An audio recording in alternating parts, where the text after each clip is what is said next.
So Erika Kirk actually had 2 boyfriends within the 5 years before meeting Charlie Kirk. So why lie about this? We went to Maggiano's. I picked her up. It was raining. It was. Kind of different night in Arizona, and picked her up at her house, and later met her mom on the first night. It's a big deal for the Exciting first night. stuff. Yeah, I'm not trying to scare her off or anything. So here's where the story really starts cracking open. Before Charlie Kirk ever showed up, Erika Kirk wasn't living some quiet, untouched life like she later claimed. In the 5 years leading up to meeting him, she actually had 2 boyfriends, and that alone raises eyebrows. The real question people keep asking is simple. If the past was so clean, why erase it?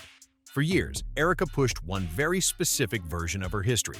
No serious relationships, no complicated emotions, no drama, and no loose ends. Just a carefully polished image built around faith, discipline, and perfection. That image worked for a long time. But now older details are resurfacing, and they don't line up the way people were led to believe. Once those gaps show up, it's hard to ignore them. Cleavage? Then people want cleavage. Showcase it. Those. That's me. There's also been quiet talk about a private tape that was never meant for public eyes. No wild claims, no confirmed proof, just something from the past that people say existed and vanished. Add to that a man from her earlier life who may not have fully disappeared, and suddenly the timeline doesn't feel as airtight as it once did. That's where suspicion starts creeping in. And let's not pretend Erika was unknown before Charlie either. Finalist, come on down, Phoenix, Erika Fransvay. Scottsdale, Caitlin Willenchik. That means your new Miss Arizona USA 2012. And now let's hear it for South Phoenix, Tanya Mendez, Erika Fransvay, and happy birthday, Erika Fransvay. Back then, she was still Erika France, a Miss Arizona finalist, putting herself in the public eye. She even appeared in a music video, showing a side of herself that doesn't match the later narrative she sold. None of this is illegal or shocking on its own. But when you stack it next to years of denial, the contradictions get louder, and people start wondering what else was edited out of the story. This is where the timeline really starts to buckle. In 2014 and 2015, Erika was absolutely not living a single, unattached life. During that stretch, she was in a long-term relationship with a minor league baseball player named Tyler Massie, and this wasn't some short fling people barely remember. Multiple individuals who followed them back then say the relationship was serious, public, and long-running. According to those accounts, they were allegedly engaged, and there are professional engagement-style photos that look carefully staged, not casual at all. I lived out here. I was here for 5 years. I never dated here because I saw vicariously through my roommate how terrible it was. Somehow getting drinks was the replacement of having coffee and breakfast. I personally would rather have coffee or brunch with someone than going, I don't drink. I find it unproductive. On top of that, there are magazine-style interviews from that period where Erika openly referred to him as her incredible boyfriend, which directly clashes with the later claim of no serious relationships. But the situation gets even more complicated. And around that same 2015 window, Erika was also connected to another man named Tyler Massie. Photos show them attending Phoenix Fashion Week together, not as random acquaintances, but as a pair. These images were shared by Jack Nicole, the designer behind Erika's outfit, and the caption made it clear they arrived together. More photos later surfaced on Twitter, showing them standing close, relaxed, and fully comfortable in public settings. This wasn't private or hidden behavior, it was out in the open.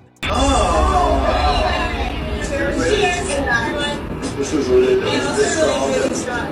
Okay, that's good. Now, here's where things turn especially sensitive, and this part must be handled carefully. Some online sources have gone further, claiming that the earlier relationship involved long-term planning beyond engagement, including family-related allegations. Those claims have not been confirmed, but they continue to circulate and raise eyebrows because of how closely they overlap with other public moments. Even unproven claims don't exist in a vacuum, and once they start spreading, people begin re-examining everything that came before and after. Then comes the Trump campaign era, and this is where the visuals really set people off. A photo from one of Trump's early major rallies has resurfaced and gone viral again. Are you fixing I got a little bacon. Babe, that's deep in there. Give them a cleavage? People want cleavage. Showcase it. Sells. That's me. That's against religion. It's not. It's within the confines of marriage. In In that image, Erika is standing directly behind Trump in the top row of the bleachers, clearly visible. Between her and the camera, there's a man and a young girl standing in the same frame. The source who first flagged the photo claims the man is Tyler Massie and suggests a possible connection to the earlier rumors. Same day, same rally, same exact moment caught on camera. And it doesn't stop there. Tyler Bohr and his family are also visible lower in the stands, placing Erika in the same space as the political network she would later marry into. So now you have Erika, an alleged former fiancé, and future political connections all crossing paths in one place. Yet despite all of this overlapping evidence, public appearances, and archived material, the official story remained unchanged. No serious dating before Charlie. But there's also another boyfriend. His name is Tyler Massie, and she dated him in 2015. Here we have them doing Fashion Week in Phoenix together. And in the caption to this photo posted by Jack Nicole, so Jack Nicole was the designer of Erika's outfit, hashtag this photo cute couple. And here's some more photos that were posted on Twitter. And that's exactly why people say this isn't about gossip. It's about timelines that don't line up. So that's the first crack in the timeline. But it gets deeper, way deeper. Because back in 2014, before Charlie, before politics, before the polished trad life image, Erika and JT were doing something completely different with their lives. They actually filmed a full 15-minute audition tape trying to get cast on The Amazing Race. And this is the exact footage people online now keep pointing to as the so-called private tape. And listen, the vibe in that video? It doesn't match the later image at all. There's no ultra-modest, soft-spoken persona, no careful church-ready presentation. Instead, they're playful, touchy, loud, joking around like any young couple just living life with zero filters. They openly talk about sharing an apartment together in Venice, California, like it's totally normal. No hiding, no coded language, no pretending. It's casual and comfortable, not conservative or reserved. That's what shocks people the most.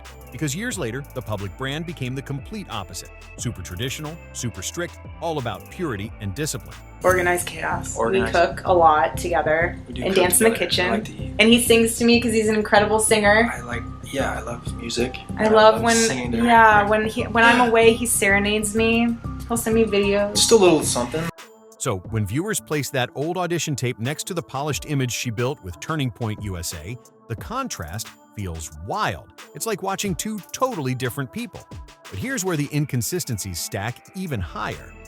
In that same audition video, Erika claims she lived in Chongqing, China. Lived there, not visited. That sounds pretty clear, right? Yet later, during an appearance on Candace Owens' show, she says she only went to China for 2 weeks as a tourist. 2 weeks is very different from living somewhere. Then Charlie Kirk adds another version saying she stayed for 6 months. Now you've got 3 different timelines for the same story. 2 weeks, 6 months, or fully lived there. Those details don't just magically change. And once people notice those mismatches, it's hard to ignore them. Why? Because every piece starts clashing with the next like puzzle parts that just don't fit. And the timeline problems don't stop there. They actually multiply. I just thought it was very strange how she would go to drinks with one guy and then go to dinner with another. I don't think Erika found that strange because I think she did the same thing. It's called dating. No one's bashing that, but I don't know why she's lying about it. In older footage and interviews, Erika talks openly about living in Puerto Rico and about cohabiting with JT in California like it was just another chapter of her life. But later on, her public narrative suddenly shifts hard. Now the story becomes that she's been single and living in New York since 2013. Those two versions simply can't exist at the same time. You can't be building a shared life in California and Puerto Rico while also being single and settled in New York. The math doesn't add up. Then things get even more uncomfortable when old TV appearances start resurfacing. Before Turning Point, before the CEO image, before widowhood became part of her story. And Erika appeared on Summer House in 2019. She was set up on a date that was described on the show as beautiful and religious, fitting a softer version of the persona she would later lean into. I've lived in China. I've lived in Chongqing. I've been to Romania. I've been to Croatia. But let's be real. This was still active media exposure. She was clearly comfortable putting herself on camera again, building visibility, and staying in the spotlight. And now comes the part that has people really uneasy. According to multiple witnesses, even after her engagement to Charlie Kirk, Erika was allegedly still circling back to Tyler Massie. I don't. We need. What? We're checking the light? Oh, okay. One moment in particular keeps getting brought up: the Peach Bowl in Atlanta. There are photos of Erika cheering for Charlie's favorite team, fully in support mode. But standing right next to her is a man who clearly isn't security or family. But a source who attended the event says the two appeared unusually close, describing their behavior as overly familiar and intimate for someone who was supposedly long gone from her life. After later reviewing footage and images of JT, that same source now says they're 87.5% sure the mystery man was him. Coming from Erica, she actually never lived there. They said that she simply visited for 2 weeks, like a tourist, just to visit the Great Wall and perhaps see other monuments in history. That percentage alone tells you how confident they feel without claiming certainty. And that's what makes this hit differently. If true, this wouldn't be a past she moved on from. It would be a past she never fully closed. And once people start seeing that pattern, every earlier contradiction suddenly feels a lot more serious. And when people started lining everything up side by side, one detail kept jumping out fast. In private messages and archived posts, you can see people openly pointing out that Erika clearly had a very specific type for years. According to those observers, Charlie didn't really fit that pattern at all. I do want to pause here and talk about Erika Kirk on Summer House. Mind you, she was on season 3, which was filmed the summer of 2018. And apparently her and Charlie did start dating the summer of 2018 as well. I'm at a great point, just career-wise, to be able to take on this type of endeavor. And I feel like I have something very unique to offer this whole experience in general. Like I said, I'm very coachable, I'm very trainable. And I'm the type of person that I don't need all the time in the world to get ready. That contrast alone sparked a lot of quiet side eyes because it made the relationship feel less organic and more strategic. And that brings us to the part nobody wants to say out loud. If so much of her public identity was carefully curated, if entire relationships were quietly erased, and if old footage shows a version of Erika that looks nothing like the one later presented to the world, then the real question isn't just about what that old tape reveals. The bigger question is what else might still be sitting unseen in archives, private drives, or forgotten media folders. Because once people realize one narrative was edited, they start wondering how deep the editing really went. This stops being about one clip or one contradiction and turns into a pattern of image control that feels deliberate. And when that idea takes hold, trust becomes a lot harder to rebuild. Then buried inside all this resurfaced footage is another moment that makes people uncomfortable for a different reason. Cheers, everyone. This is ridiculous. I also really enjoy these straws. Okay, that's good. You're a bright light in a very dark place. So let's go grab a mojito. Yeah. Totally attracted to it. Can I get your number? Yeah. There's an old interview-style pitch video of Erika France where she's clearly trying to break into the fashion industry. In the clip, she talks about her ambitions and specifically mentions wanting to work with Diane von Furstenberg. It's polished, intentional, and clearly aimed at opening doors in elite fashion circles. And that's where the unease really sets in, because stacked against everything that came later, and it raises one last unsettling thought. Was the public identity a calling? Or a costume that just kept changing until something finally stuck? And this is where the story takes a turn that makes people seriously uncomfortable. Because Diane von Furstenberg's son, Alexander von Furstenberg, is listed as a contact in Jeffrey Epstein's Little Black Book from the 1990s and early 2000s. That listing alone doesn't accuse anyone of wrongdoing, but it does place names in the same orbit. And that's why people pay attention. On top of that, Ghislaine Maxwell was photographed attending Diane von Furstenberg's Spring 2006 fashion presentation in New York. Again, this doesn't prove intent or involvement, but it confirms proximity. These were overlapping elite circles, and hindsight has changed how the public views that entire world. The defense wants to ban cameras in the courtroom. How do you feel about that? There were cameras all over my husband when he was murdered. There have been cameras all over my friends and family mourning.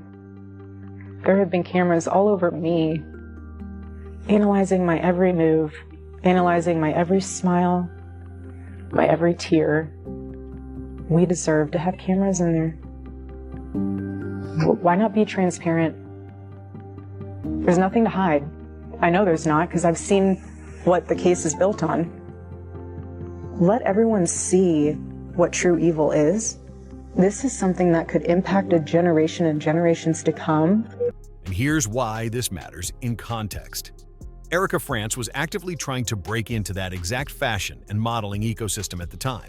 She wasn't drifting randomly. She was pitching herself directly into high-end, high-access spaces that we now know were deeply compromised at multiple levels. That doesn't mean guilt, but it does raise serious questions about ambition, direction, and who had access to whom. So, when people ask why all these old clips, interviews, and connections suddenly matter, this is why. Because once one layer peels back, people start asking what else is still buried, what hasn't surfaced yet, what hasn't been archived, leaked, or remembered. And make no mistake, this story doesn't end here. If you found this breakdown eye-opening, make sure to like this video, subscribe to the channel, share it with someone who needs the full picture, and drop your thoughts in the comments. I want to know what you think. And with that said, I'll see you in the next video.